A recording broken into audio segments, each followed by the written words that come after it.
Tall order. I'll definitely present my slides to you. All right, so thanks for having me. I'm actually really honored to be here. I know a couple of you. I've met some of you at previous metrics meetups, and I'm always super impressed by the caliber of people who come, and I've always had a lot of great conversations and met a lot of cool new folks. So definitely feel humbled to be speaking in front of you guys here today. I have just tweeted the link to these slides. So if you go to my Twitter page, ryan.smith, you can follow along. I have outlined some notes in the bottom. So there's also quite a few links in the presentation, so you can always circle back around and reference those later. So some of the goals for what I want to communicate to you guys is basically I want to discuss and help you understand what I mean by logs as data and how logs and data interact. I want to introduce some of the problems that we faced at Heroku when it came to building metrics and to processing our log pipeline.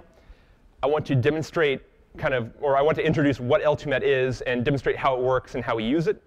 And then I just want to answer any questions that you guys may have about anything. Hopefully it's about L2Met, but I can talk about Heroku, logs, metrics, whatever.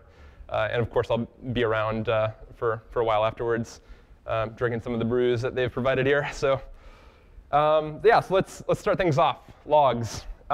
Just a quick show of hands here. How many people know what logs are? Yes, everybody knows what logs are. OK, so we use them to debug our systems, to audit them, to provide analytics. They're really well understood. Everybody knows what a log is. And we have tons of infrastructure out there that we have built and that we maintain to work with logs. So that's just like one interesting thing to note, is that logs, there are very few things that are kind of stable in our environments, but logs are kind of one of those things. So building on top of logs, logs as data is kind of just maybe a new perspective, or maybe it's always been there, I don't know. I haven't been around long enough to really understand that. But logs as data kind of has an interesting concept in so much as they aren't necessarily things that just live on a file on disk. Logs, when they're treated as data, I kind of think of them as not having a final destination. You can build a network of moving logs around in a system, and you can build small programs that operate on those logs. And a point that I want to touch on here tonight is that log data should be both machine and human readable. I think that there is tons of value that we can extract if we combine those two streams, and I think there's just a lot of benefit there. So we'll kind of explore that. So, I guess what I mean by being human and machine readable is that we can leverage things that aren't necessarily possible with technologies that exist on either ends of the spectrum. Being we can get a lot of efficiencies out of machine readable data, but that kind of limits us on what we can do and how we can interact with our systems. So kind of on one end of the spectrum, we have a lot of systems that produce data like this, protobufs being a great example. On the other end of the spectrum, we have something like this here, which is just a snippet I took from an Apache log example. And then we have this short story from Rails. I don't even know what's going on there. So you can see that there's just a lot of different things going on with kind of how logging works historically. But something that we've kind of settled on at Heroku is a format that looks like this. And we actually, towards the end of my slides, I have a link to something called logfumpt, which is a project to try and better establish what this format is. But this grew very organically within our organization. And it wasn't mandated. We didn't sit down in a room and write this down and say, OK, this is how we're going to log. It just kind of happened this way, and a combination of trying to optimize our use of Splunk and just out of kind of necessity, we kind of arrived at this format. And since then, we've put together a lot of different tooling that will operate on this format. And obviously, the tooling is very simple because the format is very simple. And so we've noticed that as we've built more tools that work on this format, basically everybody logs this way. And it was really nice. We didn't really have to have a decision or a meeting about it. It just kind of happened. Another nice thing about this format is this kind of highlights the harmonious relationship that we required. And that is, if you look at this, it's really easy to read. It's kind of nice on the eyes. You can tell exactly what's going on here. That doesn't limit you, though, from using your standard Unix tools to process it. You can tail this. We can grep for signups. We can print the third thing, which I believe was the time. And we can cut the right value out of it to get like the number 4. So we can really effectively process data like this, as well as reading it.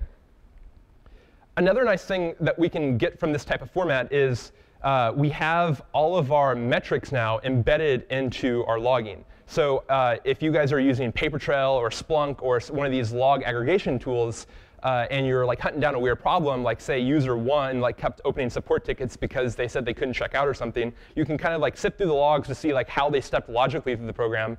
And then you can also, right there in that same context, you can understand like what their performance was like. And so there's just, I think there's a lot of value in having all of this in one place to look at it when you're trying to hunt down problems. So kind of moving from logs and logs as data, like I can only conclude that logs as data is a great medium to embed all of our metrics. And so the point that I really want to kind of like hammer in here is that if we use this type of format and if we're thinking about putting metrics into our log streams, and we're building tools to process our logs, this creates an environment in which like we can get really creative with how we maintain and monitor and interact with our systems. So, given that we wanted to use our log stream for our source of metrics at Heroku, we set out to kind of like formalize that idea a little bit and put together some tooling around it. And some of the problems that we wanted to specifically address when we built our metric system was that we needed a simple delivery mechanism. It needed to be easy to operate and maintain. It needed to be multi-tenant. We operate in a lot of individual teams, and so multi-tenancy is an attribute that we really enjoy. And it also must be like really easy for developers to create metrics. Having client libraries, having like conventions doesn't really bode well with a lot of our culture, and so like it had to be dead simple to really get adoption. So what do I mean by having a simple mechanism for delivering metrics? Basically, the definition of simple is like there's one thing, and the definition of complex is there's two things. And so when you look at a lot of systems and how they interact with respect to logging into metrics, you often see that you have, say, like a log pipeline, like you're using syslog-ng or syslog or whatever to deliver your logs. And then you also have a second pipeline that delivers your metrics. So it's for this reason that StatsD is not necessarily interesting to me because you have to have this complex system by which you send both your logs and your metrics. And so what I prefer and what I really enjoy seeing is like the unification of those two to really simplify all of the information that's coming out of your application. Something, again, in my earlier slide, I mentioned the kind of the problems that we're trying to solve. And so the first one was simplicity of delivery. The second one was ease of use and operations. This is how you get started with L2Met. You curl assuming you're on Linux, you curl a binary and you start the binary. That's it. One of the things that really grinds my gears is seeing like these examples of all these great log processing systems, but like there's no like how to get started. And I think that if you don't have that, it follows that the rest of the system is not going to be easy to interact with. And so coming up with a system that was just like really easy to use is very important to me. Multi-tenancy. So as I mentioned, we have different teams who do different stuff. We have people who kind of start up individual projects, and they might want to like pick the same metric name, or I think it's not a tough sell to convince you guys why multi-tenancy is important, especially in the business that we're in. We often think about how to run separate things, so that was important. And then ease of use. So here I've compiled a list of L2Met client libraries. So I have good adoption in the community. A lot of people really put together the L2Met client library support for me. That was nice of them.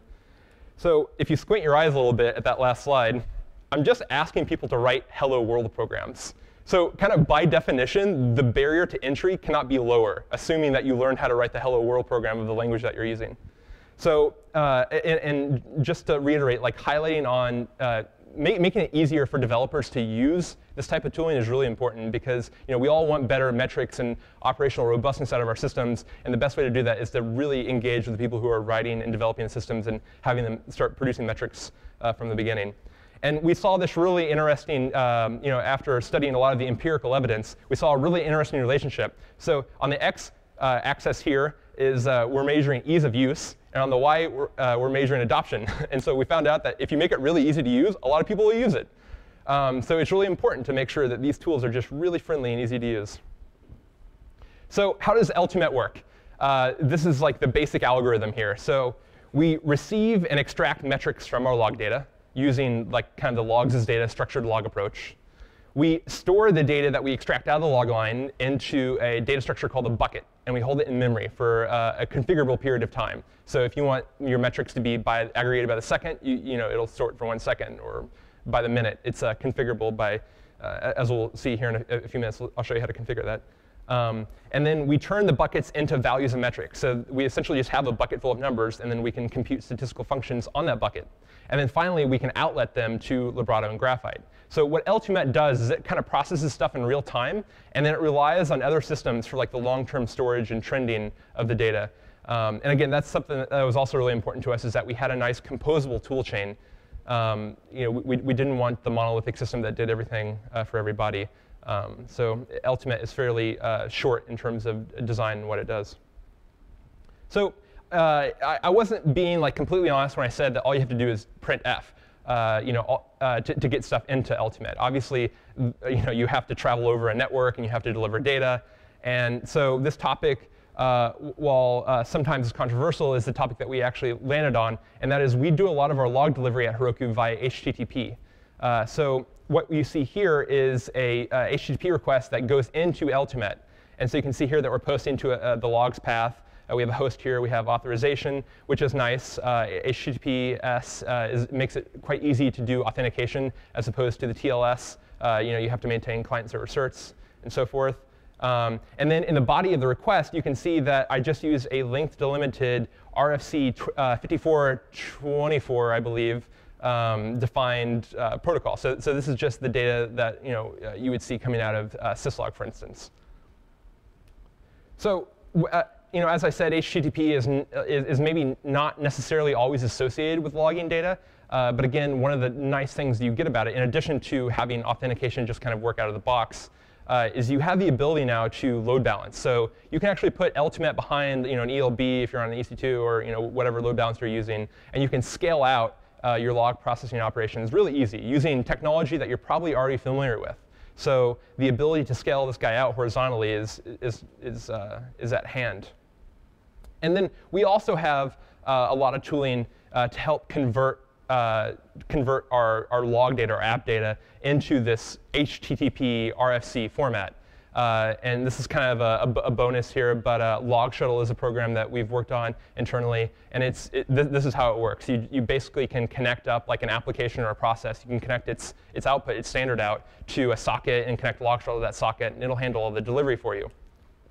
So it's important, though, to understand that we've kind of made this separation here of application and infrastructure. So that way, when we're working with developers, we can kind of abstract all of that away from them. They don't have to know about that in their program. All they have to do is write the standard out, and then it's our job as the infrastructure developer to make sure that on the host, we can collect that output and then deliver it to either a log router upstream or deliver it directly to L2Met.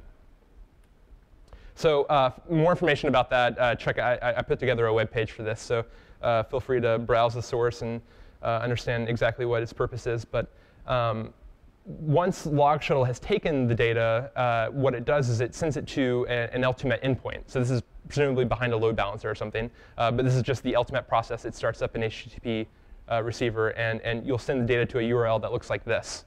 And the important thing to highlight here is that in the authentication section of this URL, I say that there is a long token. And so L2Met it plays quite nicely with services like Librado, in so much as L2Met doesn't have to keep a database of your Librado credentials. What you do instead is there is a secret that L2Met has, and you take your API, your Librado credentials, and you sign and encrypt them against that secret, and then you put them into the URL that you're sending your logs to. And it's a multi-tenant approach, so you can have anybody can take their Librado credentials, sign them, and then send them to L2Met. L2Met will then decrypt them and figure out this belongs to account A. So it groups things properly.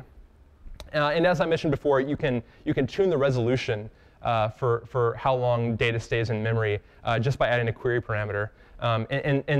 In terms of nomenclature, this is a drain, like an LTMet drain, and there's certain types of features that you can dial in through the drain. So all the logs going through this particular drain are going to have a resolution of 60. And then there's also the prefix that you can add here. And so this is really handy, like if you have a production environment, a staging environment, or maybe like another a data center in like West or something. You can really easily just add this prefix to your metric stream, so that you can get like consistent metrics across all of your different deployments without a whole lot of work. So once you have gotten your data to LTMet, it basically keeps it in a data structure that looks exactly like this. We track the name. You can optionally specify a source. It takes the timestamp from the syslog header and uses that. It tracks the resolution, and as I said, it decrypts and unpacks your authentication that you specify in your drain. And then it has an array full of values. So it looks at the log convention format and extracts values from there and stores them into an array. And then depending on what you set your resolution to, like say every minute, what will happen is a process will come along and take that bucket, and it'll call these set of statistical functions on them and produce metrics. So just by saying, and we'll see here in a demo, but just by saying echo measure.high, we get these 6 metrics for free, basically. I didn't have to do a whole lot of work to acquire them. And then, of course, we can turn those into dashboards using the standard, clicking around on the Librado interface. And then one interesting point here is that this is actually a dashboard of LTMet that we run in production at Heroku. And we use LTMet to monitor LTMet, which is kind of weird. But like we basically just LTMet, the process logs in the proper format. And so you can have an LTMet that is draining another LTMet and produce metrics from the first LTMet. And so, and just a note on like kind of the performance side of things, LTMet right now, this chart shows the throughput doing about 200, between like 175 and 200,000 HTTP requests a minute, which is like somewhere around 3,000 a second. And that's just on two medium Amazon boxes. And the P99 latency is like at, I can't tell, it's like 60 maybe, I don't know. So it's a really efficient, like it's a nice little program that runs really fast and kind of does one thing and does it really well. So now I'll just do a quick demo here. In the source code, I have a getting started guide. It's fairly straightforward. Let's see here. Let me make sure that this is readable.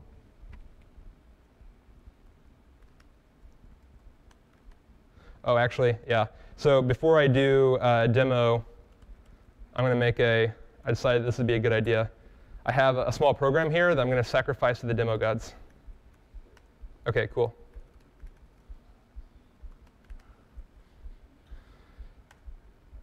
So OK, unpack that. And then you just run the setup command. So it takes the app name that you want to create. So this setup is just going to create something on, it's going to create a Heroku app. That's the easiest way to get started. But this will run on any Linux machine. So I'm going to give it the name of my Heroku app that I want it to create, Ryan@heroku.com. This is my Librado credential, my token. OK.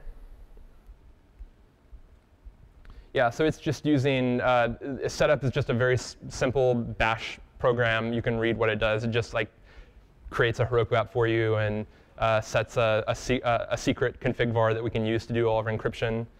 And then it returns back the drain URL. So it takes my Librado credentials, and it doesn't store them on the server. It just holds them in memory here, encrypts them, and then gives me back what's called the drain URL. So you can see here that I can take this URL that has that really long token that I showed you earlier, and I can do echo measure.high. And pipe it into log shuttle.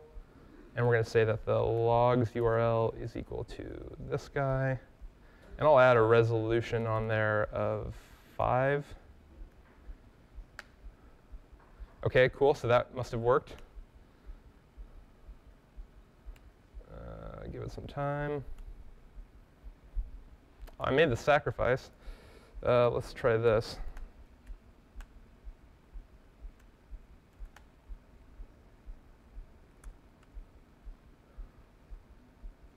Oh, well, that's no fun. Oh, there we go. Just took a little while. So you can see here that it's giving me the count of all the messages being processed, and that's coming through. So it's pretty easy to get started. That took like a whole, I don't know, 2 minutes or so. So yeah, this is right in the README. Feel free to give it a try.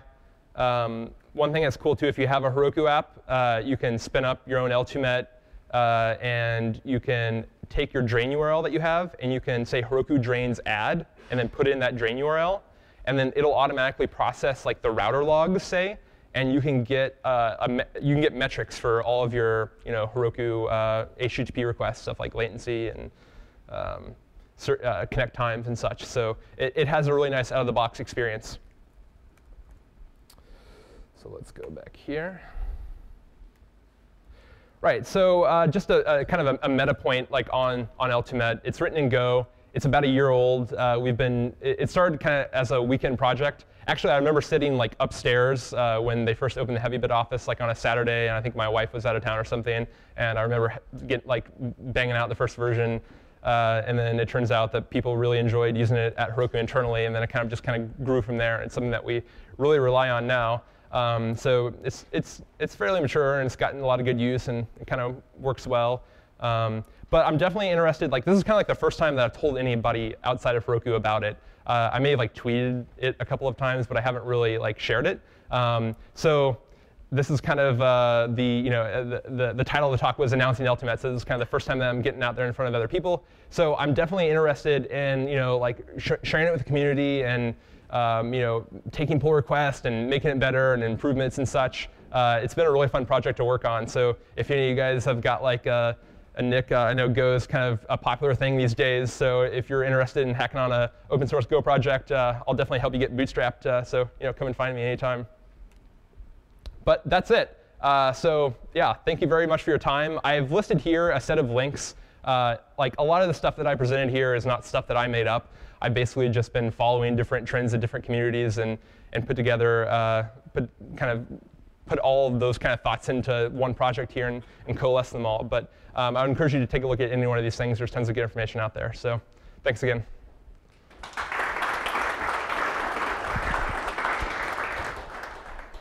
I think we might have, do we have like a couple of minutes for Q&A?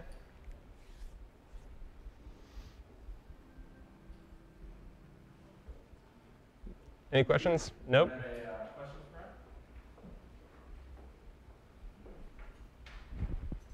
So one question I had is that with things like stats_d, where you're just incrementing counters or vice versa, how do you account for sampling errors where necessarily a host might be down or a certain percentage of your nodes are not responding or some TCP delivery issues that you would probably see a dip because they're missing and then they come back? How do you guys account for those type of things? Like, how do you account for confidence in the metrics you're seeing, or vice versa? I see. We actually we don't really account for that. So a lot of because we use, I think in practice we don't see it very often because we use HTTP for a lot of the delivery mechanisms, and in fact log shuttle has like retries on it, and so like if you're talking about like a momentary like problem, like whereas with UDP like you may just like drop a lot of packets on a bad network or something, and that may like account for some sort of loss.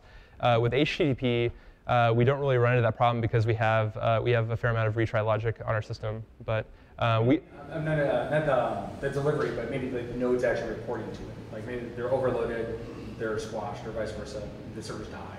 The kernel. Which server? Like whatever shipping to L2. Oh, I see. So, well, I guess if that thing goes away, then like your metrics reflect it, and that's what it's supposed to do. Well, no, I mean, like, how do you account for like the confidence? Like, if I have 400 web servers, and then and I send 400 metrics, there's 400 in the point in the array. Is there anything that you guys do to like show that now it's 395 or 200? So that you can say, what, the reason why you're seeing some anomaly event is because your confidence interval is totally destroyed. No, there's no support for that. But that's a really good idea.